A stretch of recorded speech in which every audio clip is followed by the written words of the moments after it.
I just felt like music is kind of my best friend that's always been there. And specifically songwriting in this case, it was a really good handhold for me. And there's songs that I've written about it that will never see the light of day, but they helped me process. And ultimately, that was the best gift, that music gave me. It was just the ability to process what had happened. Sometimes it feels like the world is a mess. I don't belong. With glittery dresses and so many messages, what is what? I try to stand up, I try to stand out, but I still fall.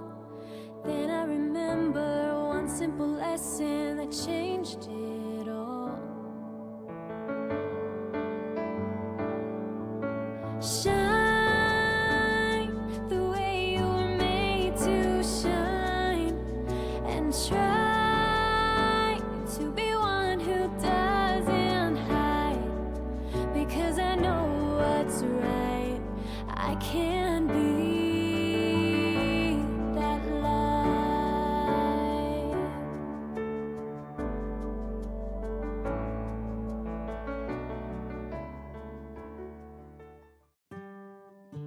That beautiful song is I Can Be That Light, written and sung by today's guest, Sara Cenatiempo. She actually won an award for this song, and during our interview, you'll hear her share some of that story. You'll also get a sampling of a couple of her other songs, and I know you'll find them just as moving as I did. You'll find links in the show notes to explore more of her incredible music. And before we get started, a quick reminder, I'll be speaking at the Divine Worth Summit this October. It's an online event created to help Latter-day Saint women see themselves the way God does. I'd love for you to join me. Registration information is in the show notes. Hello, welcome to New and Everlasting, the podcast finding covenant joy in everyday living, and I am your host, Amy Beck. And today I am so excited to introduce you to Sara Cenatiempo as our guest. And Sara, will you take a moment to introduce yourself? Yes, so I'm Sara Cenatiempo. I'm first and foremost a mother of 2 children and a wife. I'm also a music teacher. I teach piano, voice, and music composition, and I'm also a songwriter.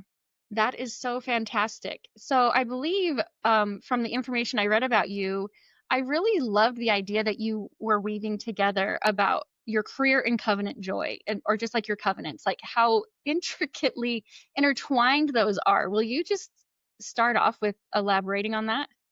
Yes. So I think like if I look back at my life and look at kind of the biggest pattern that I've seen over and over again, it's that, everything works for your benefit. And even when it feels like you're getting chopped down or things didn't go according to plan, because you're keeping that covenant and you're studying the course, it always becomes better than what you wanted it to be. And I think that's like my biggest lesson through all of this and, staying on the covenant path. And not only does it become what you want it to be or more than what you wanted it to be, you have a peace and a trust in getting to that destination, if that makes sense. Absolutely. I don't know, with younger kids, it might be hard to keep up with Come Follow Me. But Yes. this week's lesson is the saints are being driven out of Missouri, and the Lord starts the section off with, and all of this will be for your good. And it's like that really hard knowledge to chew on and just Yes. be like, okay, I have faith in this. hmm I'm gonna hang on. It's the lesson nobody wants to learn. And it's funny, we do our Come Follow Me. We actually have these little cards that kind of just outline the main theme of the week. But then my kids and I also read the Book of Mormon every morning, and we just do 3 verses. I almost said measures. That's how you know I'm a musician. 3 measures. Um, and we're talking about Nephi, and they're in the wilderness. And Lehi's like, we're going to go into the wilderness. We're going to stay in the wilderness. And I'm like telling my 9-year-old, can you imagine if I told you this? Like, listen, I have this vision. We need to go. And it's for the greater good, but we're in the middle of the woods. You had to leave everything behind. Like it's the toughest lesson for people to learn. And we might not be in the woods, but we might be facing, just as difficult battles and trials. And we got to trust. We got to keep going. tell me about your music career. I think I saw recently on social media a Grammy nomination. Hopefully it's a Grammy nomination. Okay, Yeah, so we're hoping. a perspective nomination. It's a perspective nomination. So one of my songwriting clients, his name is Dr. BJ Fogg, and he's a behavioral scientist at Stanford University. He actually wrote a book called Tiny Habits. He's quoted in the famous book Atomic Habits. A lot of his research is in there. And he hired me and Shauna Edwards to write children's music about habit making. And so Shauna and I each kind of wrote, I think we each wrote about half of the album. And we finished the album last year. And now Dr. Fogg has hired some PR guys to get this album out there, and they're submitting it to the Grammys. And so we're just trying to market it as much as possible and get it into the hands of voters and hope for, at least a nominee, but it would be amazing to have a Grammy win, of course. So that's kind of the most recent thing. Okay, wow, that's fantastic. Is that something you ever thought you would be able to say? No, I have watched the Grammys and really like all music award shows my entire life. Like I love watching it. I love seeing other musicians' stories and kind of how they got to where they are. And it just, I don't know, most of the time I leave very inspired after watching those. And to be like, in this position, it's not, it's children's music, but it's still Grammy worthy, I think. But to kind of be in this position where I could potentially have one feels surreal. It feels so, so amazing. Well, I will keep my fingers crossed for you guys. Thank you. Yeah, thank you. It helps to work with incredible writers like Shauna Edwards, for example. She's amazing. Oh, what a great opportunity. How Yeah. exciting. So I have to apologize. I asked you to tell me about how you got into your music career, and I just like totally skipped to the last thing I saw online. That's So okay. I know that I'll was let the you top. answer. I'll let you start at the beginning. Yeah, that's great. So I grew up with 6 siblings. And one thing my mom always told us was like, you're going to learn piano. Until you can play all the hymns, everybody has to learn piano. It was a requirement in our house. And, I have 5 brothers and they're all very athletic. So they're very good musicians, but they were more focused on the sports thing. And I am not very athletic. So when I got into piano, it was kind of just like brushing your teeth. You had to do it. But as I kept getting into it, I hated it. And my whole goal was to learn the hymn book as quickly as possible so I could quit. Well, when I was 8 years old, I won like my first piano competition and I won like $200. So for an 8-year old, that was like a huge deal. And I was like, maybe this is actually kind of fun. And so I just kept going with piano. And as I got older, I started to notice, like, oh, I'm actually kind of good at this. And, I was always at the end of our recitals, and I started to pick up on that. And then my teacher was like, I don't think I can teach her anymore, and sent me to a higher up teacher. And she worked with me for a while. At one point, I was working with 2 teachers. When I was 16, we moved to Idaho, and my mom had me working with the BSU president of piano, or I don't know if he was like a professor. I'm pretty sure he was the president of piano, though. And he wanted to take me on as a student, but I just was like, I don't want piano to be my life. I got a little nervous at that point, but I kept taking lessons. I kept doing like small competitions, festivals. And when I got to college, I kind of had the choice to really go for it with piano or to do what I've also always wanted to do, which is teach elementary school. And I decided to do my elementary ed degree, which you probably didn't see coming in this story. Did you see that coming? I like grew up wanting to teach. So I did my elementary ed degree. And when I had my internship teaching 5th grade, I noticed like I would always be making up songs to help my students learn. So I'd make up a song about math, I'd make up a song about grammar. And I actually even wrote a class theme song for my class called I Am a Star. And one of my professors heard it and heard about it and wanted me to perform it at UVU's education convocation, so like the actual graduation. So they invited me and my class to come perform this song. And that's when I was like, I really like writing. And because I had been classically trained, I had a lot of tools to help me write, which is something I tell my students when they want to just learn, Taylor Swift. I'm like, listen, you got to learn more. If we expand your toolbox, you can write. So as I, continued to study music just on the side with different professors, I was gaining more tools. This awesome opportunity to play at graduation happened. I had people approach me wanting to buy the song. And then from there, I decided to ditch my education degree, I guess, not really, but not teach elementary school, but instead start a music studio and just teach kids and keep writing. And by having a home studio, which is what I'm in right now, it allowed me to have more time to write. So I wrote, I ended up submitting one of my songs to the church music submission, which is kind of like the church's music contest. And I won first place. And so I was like, maybe I'm kind of good at this. And then at that point, a producer that I had worked with, I had told him, like, hey, if you ever have people that need help writing, send them my way. Like, I'd love to be a ghostwriter too. I'm a singer. I was classically trained singing as well, but I don't think I'm like the most amazing singer. So I've never wanted to be like a Taylor Swift or Ariana Grande. I just don't have the voice, but I would love to write for people who do have the voice. So he started sending me a ton of clients. And then I was able to like build my website and do more songs I've actually done music for podcasts. I've done it for like commercials. I've done it for just independent artists. And then my biggest project that I just finished was doing Dr. Fogg's Tiny Habits album. So that's that's the nutshell version, although it was a, decent sized nutshell. I hope that answered your question.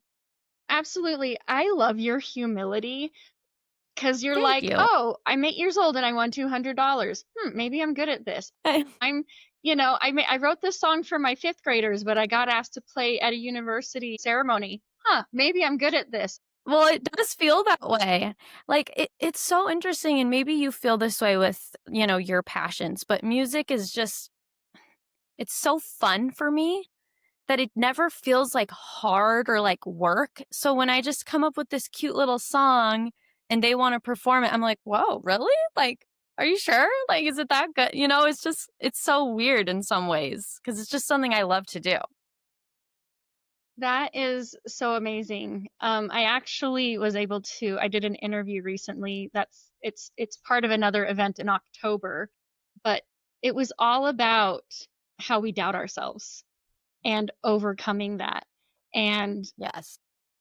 a hard truth that I've had to face in my life recently is that I am the one who tells myself no the most often. I am the one who gets in my own way of achieving what I want to do, what I want to be. And then when I say that I can't do something, I'm actually saying God can't do it. Mm, I love that. And it's so there's just certain things happening, I mean, life is always unpredictable, but there's just certain things right now where I'm just like I have to push myself into that discomfort zone because I'm Yeah, just like otherwise I'm just going to be where I am forever, and I know I shouldn't be. I know I need to be changing in other ways. totally. Well, it's back to that trust thing, the trust thing that we talked about at the beginning. Like it might not be a wilderness, but it might be pushing you to do, this podcast or whatever. And it might seem fun, but also, am I qualified? Can I do this? Why me? I think everybody can probably resonate with this. Like Totally. we all hold ourselves back and don't want to believe the good that others see in us or that the Lord sees in us. Yeah. Yeah. It's imposter syndrome. Oh, 100%. Why do we do Yeah. that? I know. I mean, even doing that last album I just did, like, I'm in this room with these incredible musicians who most of them have gotten their degree in music. They have so much more experience than me, and yet I'm the writer. And I'm like, "What am I doing here? I'm the only girl. I'm, like, half these people's age." Like, do I know what I'm doing?" It's totally a real feeling, and you just gotta, like, push it out and go to work. Just push it out. How have you felt the Lord using you and your music to help others, uplift others? Like I'm sure you've had amazing experiences where you see that come into play. Totally. Yep, I have 2 stories that come to mind right when you ask that. The first story is when I first put my own song out as, like, me. It wasn't for my 5th graders, it wasn't, it was like a Sarah song, and I had just suffered my first miscarriage and was absolutely devastated. I didn't have any kids yet, so I didn't have any distractions. It was just, like, me and my emptiness. And so the first thing I did is I went to the piano and I wrote a song about it called Forever Yours. And I just wrote down everything that I was feeling, put it to music, um, it just kind of stayed in my notebook for a while. And about couple years later, I remember I was like eating lunch and I just had this overwhelming feeling that I needed to get that song out there. And I'm like, okay, well, I've never released music before. I didn't know how to distribute music. I didn't know how to even put it on Facebook. And so I just like did the best recording that I could with like my little microphone and my piano. And, on Facebook, I didn't know how to just do audio. So it was like a black screen. And I just wrote my experience like, a couple years ago, I suffered a miscarriage and I just felt like I should put this out there. Well, at the time, I had actually just gone through a divorce and I was dating my now husband, but his mom is this incredible photographer. And she was stalking me, of course, because her son was dating me.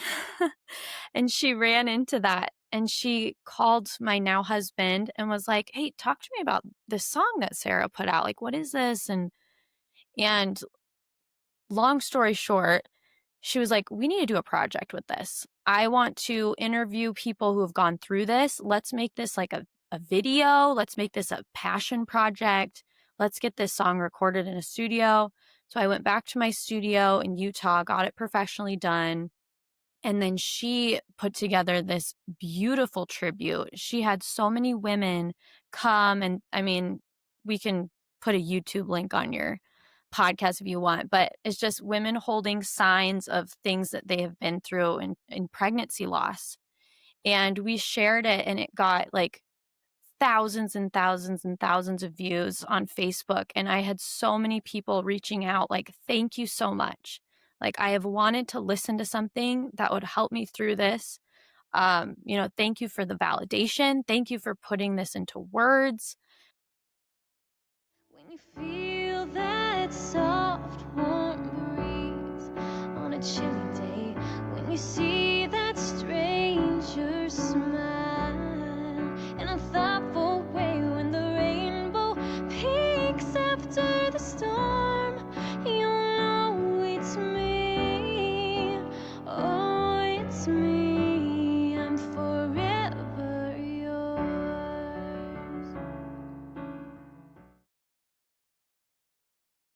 Such a huge response to it.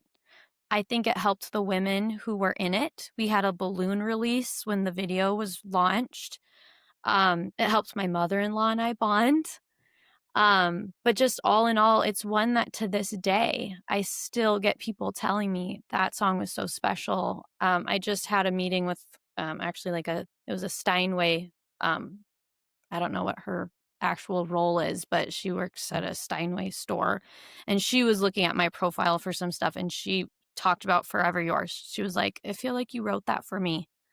So that's one of the most special times that I felt like the Lord was using me for my music. The second one was my little 3-year-old daughter. when I was pregnant with her, I had gone through IVF. We had a really hard time getting her here. And I thought that was the hardest part, was the IVF journey. But sadly, when she was 17 weeks, she got a diagnosis that she had a congenital heart defect called tetralogy of Fallot, and that she would most likely need open heart surgery when she was born. And so she was born, she did okay for a while, but then she was rushed to the ER and she had to have emergency open heart surgery. We spent about 2 weeks in the hospital. And the whole time, it sounds weird because here I am, this mom with a baby, she was 8 weeks old in the hospital. But I kept thinking, like, film this, film this, film. And I'm like, what? This is not, but you have a lot of downtime in the hospital when your baby's just laying there. So I'm like, okay. So I just was like getting little shots with my iPhone and then like, her and I, and it felt really weird. And I even had like a nurse. I'm like, can you film us walking to the operation room? She's like, sure. But then once she got fixed and we got her home, I took a couple more videos of her happy and healthy. I made a video and wrote a song called Aria, and it's all about her story. And her story on YouTube has like, I think 105,000 views.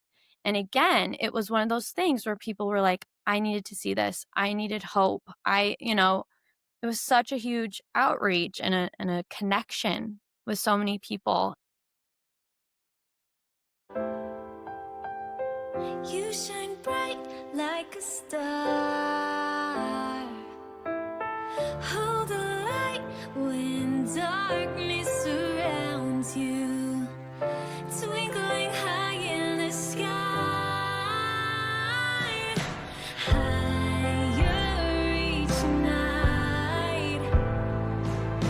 Higher each and every time.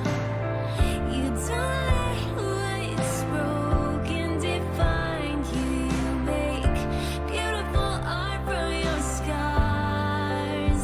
My shooting star, yeah. My shooting star, yeah.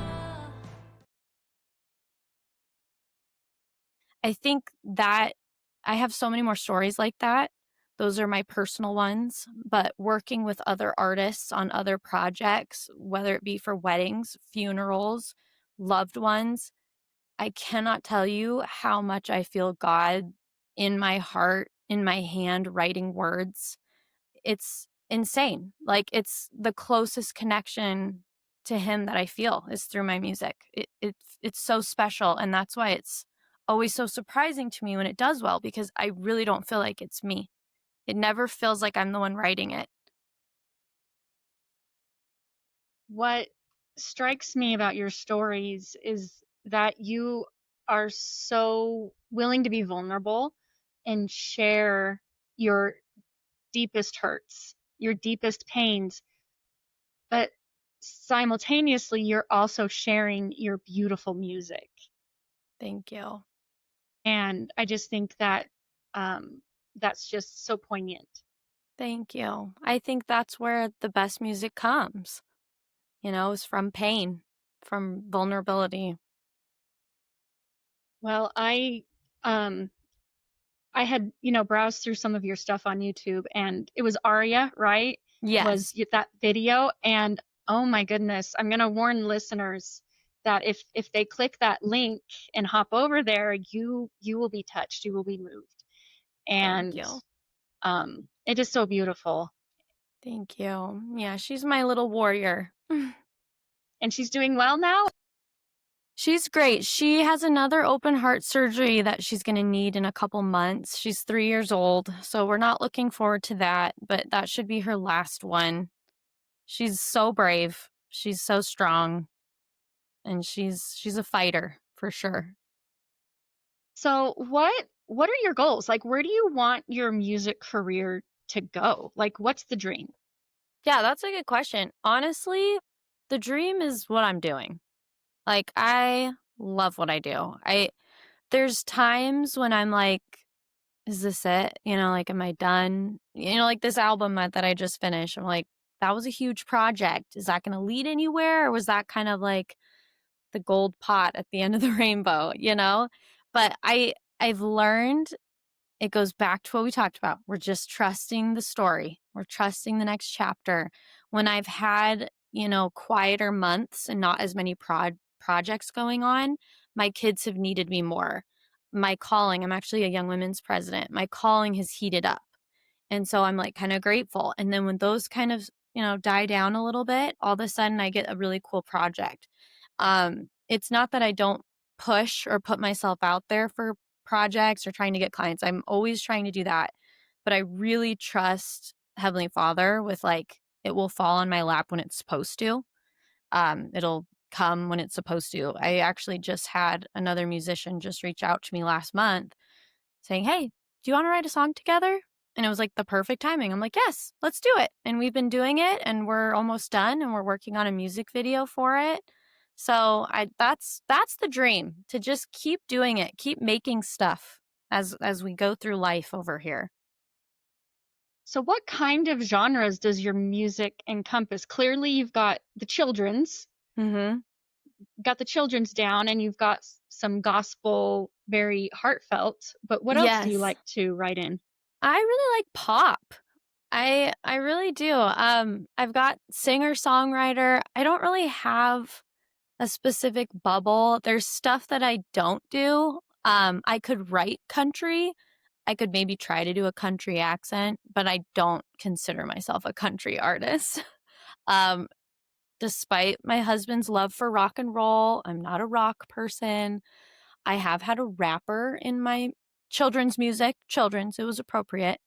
And I wrote the rap, but I myself will not be rapping anytime soon. But yeah, I don't limit myself to a genre. It's kind of like, what does the project need? And I try to just do it. Because at the end of the day, it's chords and lyrics. And then you just make it, you produce it to what you want it to be. Is there a time where you had a really big hurdle where you did feel stuck, where it didn't come as naturally and easily as you would like, and you're like, how do I navigate through this? Oh my gosh, yes. I've had that actually happen a fair amount of times. There is a song.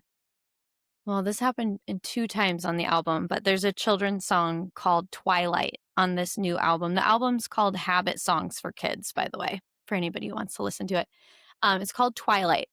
And my client, Dr. Fogg, was like, I really want a song that just kind of helps kids wind down. It's not a lullaby. They're not listening to it while they're going to sleep. They're listening to it as we're getting ready for bedtime. Like, how do we calm the brain down?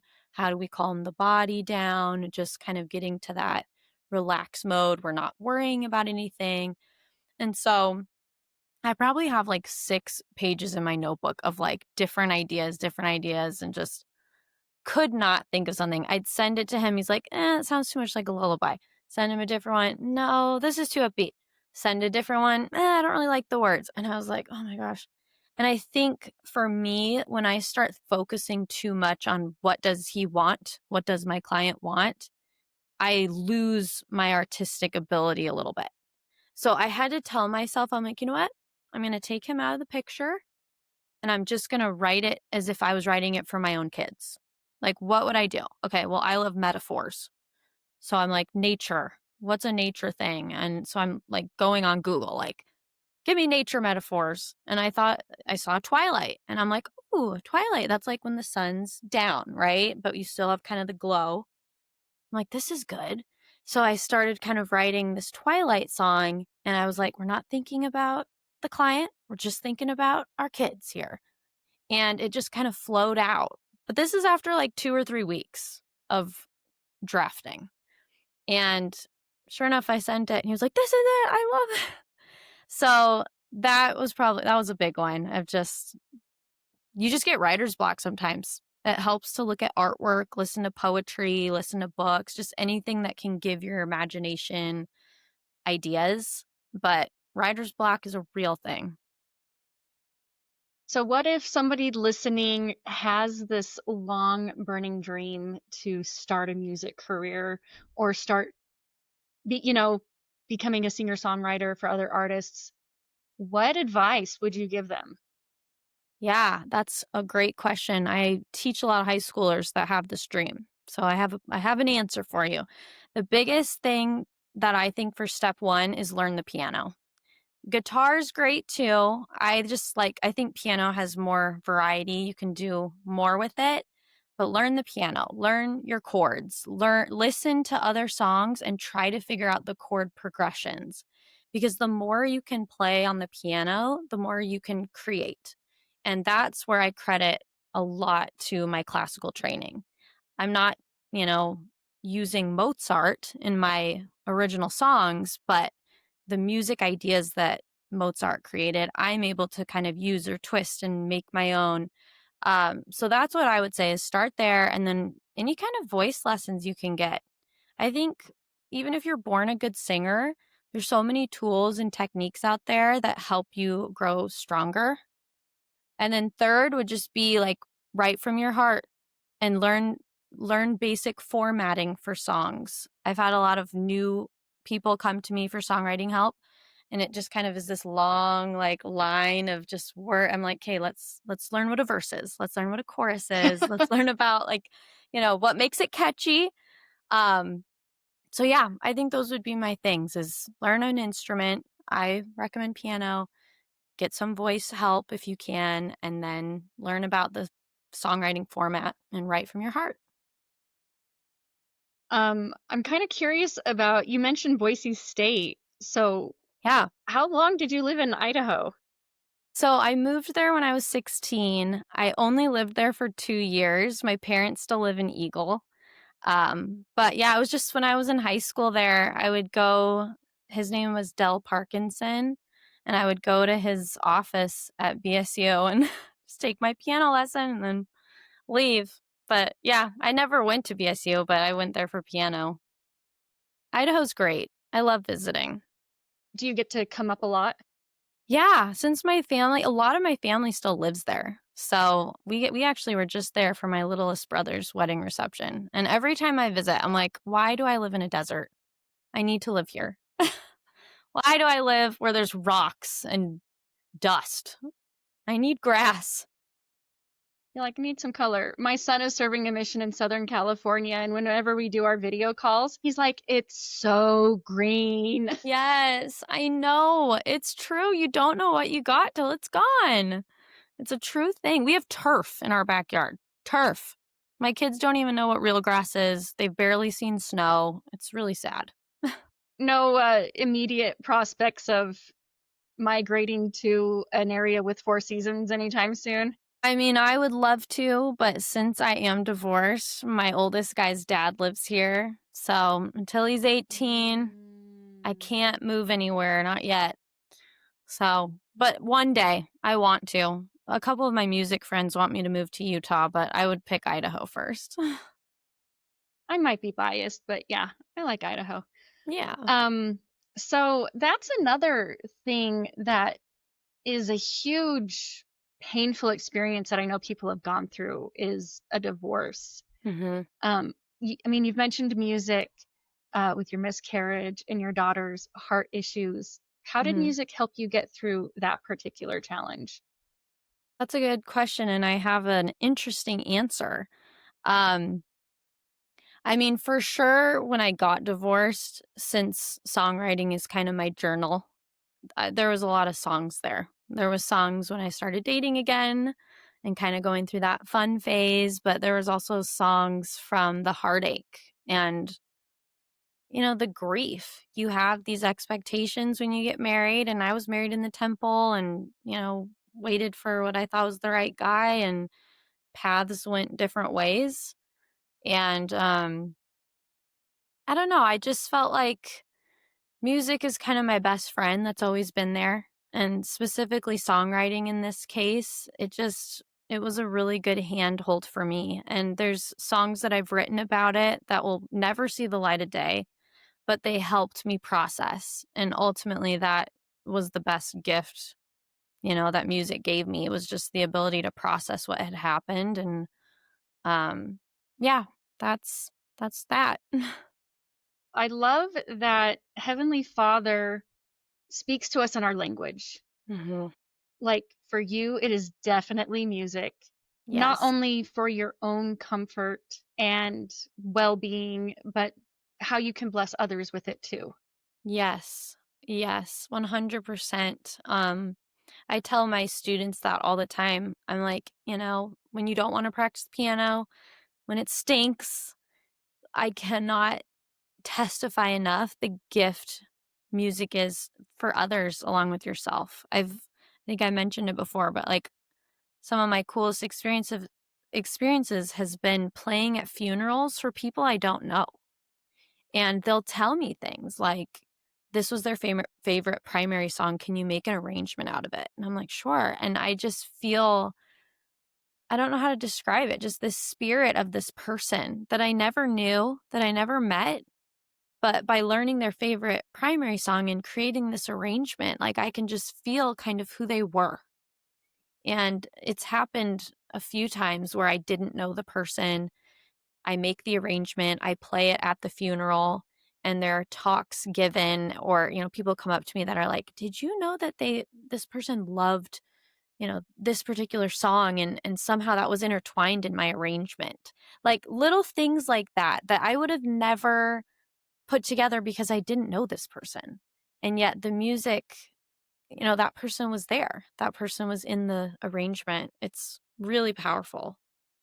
My father in law passed away last November, and so we're putting a funeral together, and we wanted a musical number.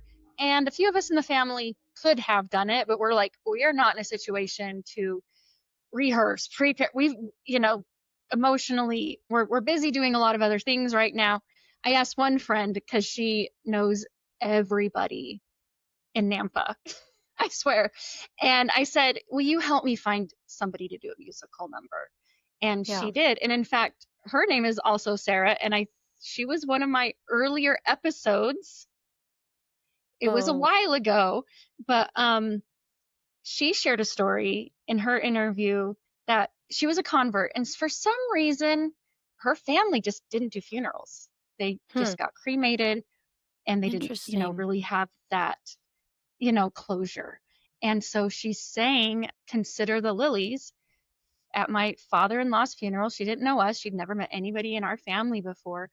But she said just participating in that way helped her kind of feel a lot of closure that Mm. she had been missing from other relationships in her life. Interesting.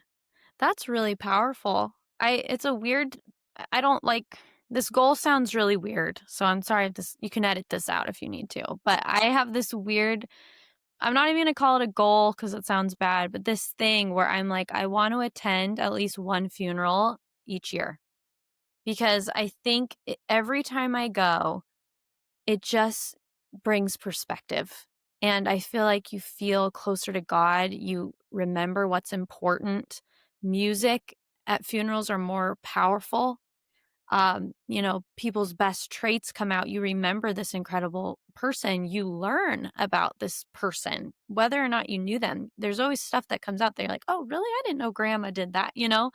And so it's like this thing that I'm like, I want to attend one funeral at least per year just because of that. I like just being a musician and having gone to so many, I never leave feeling down or regretting that I went. Like I'm always so happy that I went, even if it's really sad.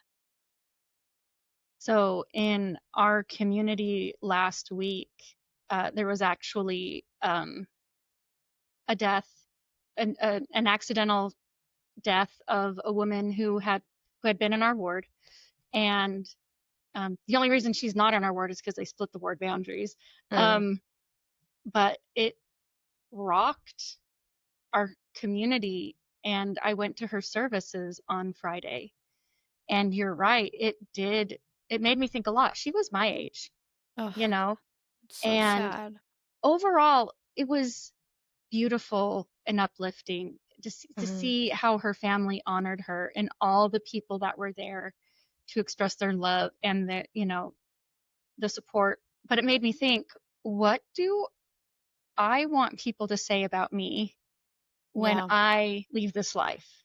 Yeah. And it really made me think, is it because like, oh, Amy did that podcast. Remember when she did that podcast? Or, Yes. like this or that. And I was like, I want people to I want the first thing people think of is that Amy loved and believed in her savior, Jesus Christ. And I'm just like, what do I have to do in my life?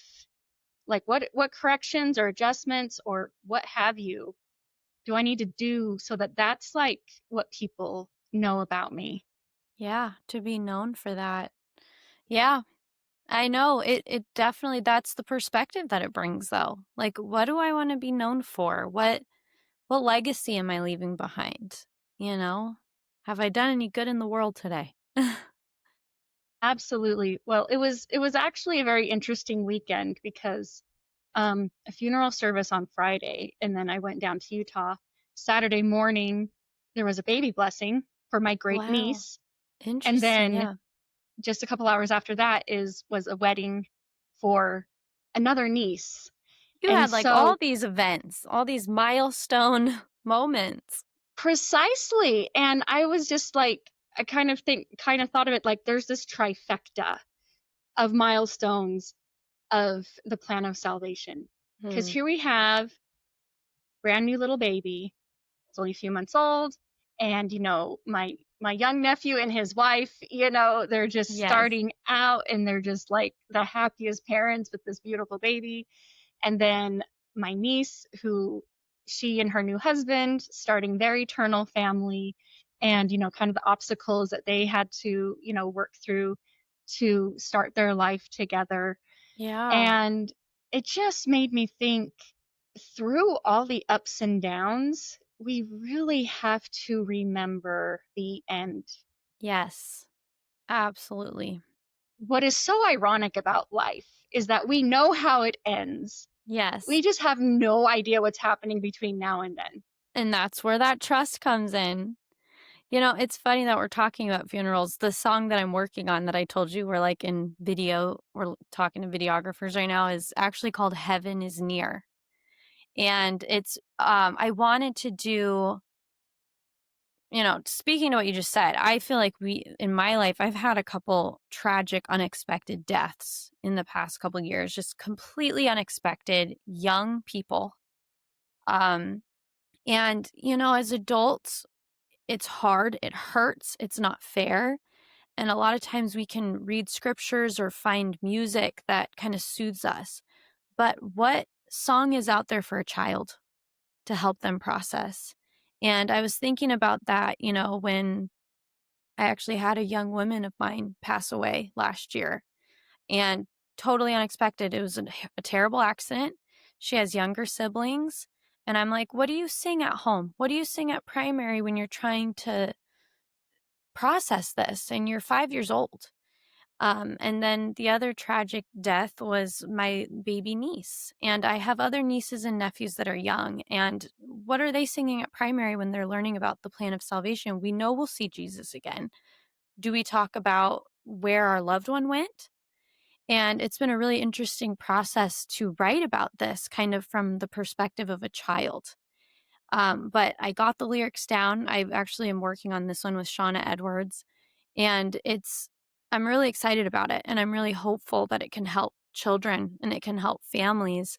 And one of the lyrics that I put in there, because I kind of did it from the approach of questions, like, where did you go? Can you still watch over me? And at the end of the chorus, I picture Jesus calming your fears. He comforts me and dries my tears. If he is there and if he is here, then heaven must be near. And I loved writing this, and it's been helpful for me too. But I'm hopeful that it can help kids as well as they process. Well, and what a gift to give families who are dealing with that, because we know how Jesus felt about little children. Mhm. Yeah. And giving those dear ones a sense of comfort in a very confusing and traumatic time. Yeah. What a beautiful gift. Thank you. I hope that it is. It's been on my mind for a while. I just didn't want to do it alone. And Shauna Yeah. is an incredible writer and she's experienced. And so when she approached me to write a song together, I was like, yes, and can you help me with this idea? And she's been such a mentor to me in helping me write it. So I hope that it is a gift. I want it to be.